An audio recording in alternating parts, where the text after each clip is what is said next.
But I'm the type of person that's very spawned by competition. So for me to really train, I have to have a goal in my head, personally. And I'm thinking about fighting again as an MMA fighter. And originally I told myself, well, I'm going to just do it under a different name because I didn't want to do it. Now I'm like, now people are going to know. And what if I get, you know, my butt kicked? But I'm like, whatever, I don't care. You know what I mean? I'll put myself out there and do that. So I'm training for that. And it's hard because a lot of people stereotype you. A lot of people think that you should or shouldn't do it for other reasons they have in their head. So you have to just work extra hard, I feel, when you're a female, doing almost anything, especially something like boxing and MMA. It's a really good school, and I think it really does prepare you. But I also think that the best advice I can say is to just be really persistent. A lot of people give up really fast. When they get out of college, they'll look around for a job, and then they'll just get really frustrated, and you know, they'll kind of settle for a job that they don't want. And for me, I feel that it's really important not to settle for a job that you don't want. Obviously, everybody has to pay the bills, but I say you have to be really persistent, and you'd be really surprised how many people aren't. Because I live in LA now, and I feel like people that don't have as much of a work ethic as people in New York, and I see the difference between people that actually have work ethic and don't take no for an answer. You can't be afraid of rejection, too. I think that's another really big important thing, not to be afraid of rejection. So, from what I understand, you got this loser gig through a video that you had taped. Yeah, at my house. My brother Nick, who is a film student, he taped this on a little flip cam, a tape of me and training people that I train, and some of them, you know, women in the neighborhood, they came and walked over to my house, and we did a big workout in my front yard. I built an obstacle course of, you know, rakes and like garbage cans. I had them jumping over them. It was crazy, and I couldn't really think anything of it. All I knew was that I had a really fun day, and then I was like, oh my god, I had no the coolest people, and they helped me make this video, and I just felt lucky. And then literally 2 days later, they called me, and they were like, could you fly to LA? And you know, that was what happened. Wow. So what's the most rewarding aspect of being a trainer for The Biggest Loser? I mean, you meet all these great people and impact their lives. So what do you get out of it? The most, I'm very, you know, I always really wanted, was always ambitious and wanted to do a lot of things, but I also always had the urge to want to help people. So being on Biggest Loser made me really get the best of both worlds, because, you know, I'm doing something really amazing at the same time helping people. Seeing people turn their weight in half, making real connections with real people who really do become your closest friends. It's almost like it's almost like going to boot camp with somebody, or even like rushing, like you know, in a sorority. It's like you're going through these hard times together. They're going from 500 pounds to some of them a little over 200 pounds in such a short amount of time, that the whole time they're doing it is just bonding them to their trainer. And I was there 100%. I wasn't there just on the camera. I would go there all day and all night. People, like, it got to a point where it was like I was almost like living with them, because I was so obsessed with making sure that they did well, and that they weren't sneak eating, and that they weren't, you know, if I'd say give them homework and work out, they weren't not. So I would hang out. Yeah, there was a couple too, and I always was concerned. I'm like, they're gonna be hanging out, they're not gonna work out. So I would follow them around in my car, and I have a Prius, so it's silent, and I would literally follow them around and watch them. I'm like, what are they doing? I would get so crazy, because it was just really important to me. For me, I'm like a hard worker, and I get sometimes obsessive. So. Well, I heard that you wouldn't be coming for the next season, coming back for the next season, The Biggest Loser. A lot of people think that, you know, we were supposed to be there for the whole season. They are hiring new trainers every season, so I knew, but I didn't really say anything from a while ago that I wasn't coming back for the second season.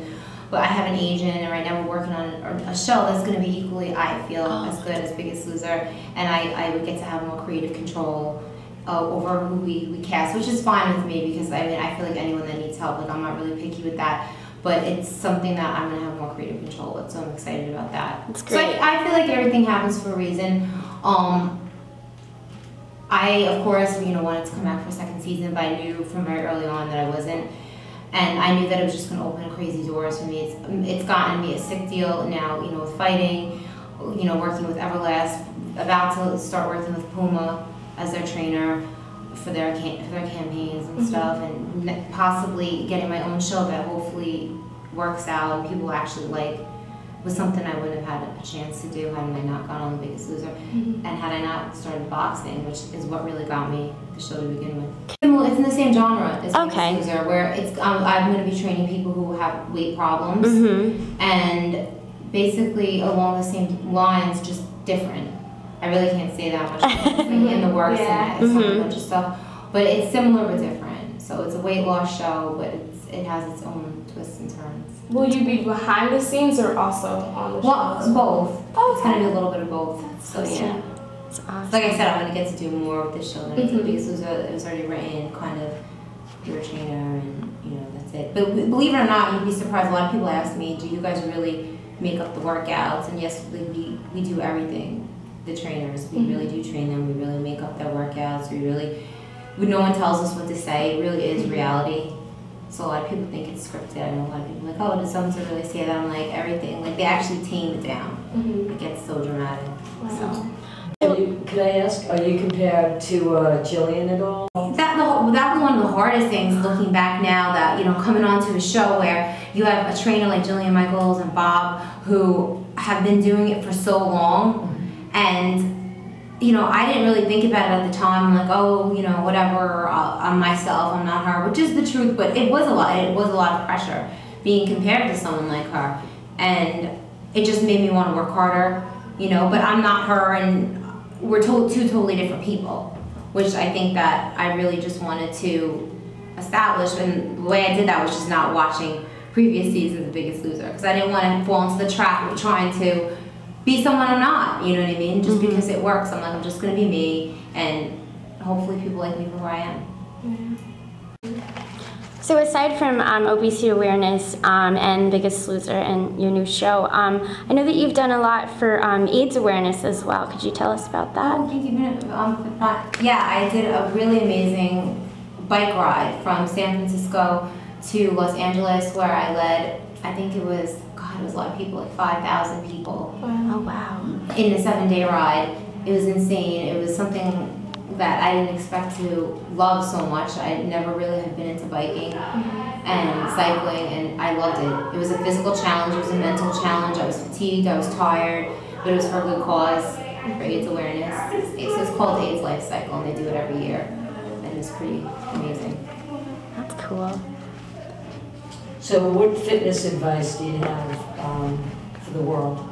For the world or for the students here at Hofstra? All right, we'll start with the students. For the students, I feel, you know, I really did utilize the fitness center. Yes. I really did, because I remember you. And my favorite part was, I really enjoyed the indoor track. I know it's still there. And I would take some of the, I remember that they would have, they had a really good weight room, right? Is that still there? Mm-hmm. And I would go in between classes, and it kept me grounded. You know, a lot of times you lose control when you're in school, and you know, you want to go out, you want to do everything, and I feel like just getting a regular gym schedule, like 3 days a week, will just keep you grounded, 4 days a week, and doing better in school. I just really feel that way. That's what happened for me.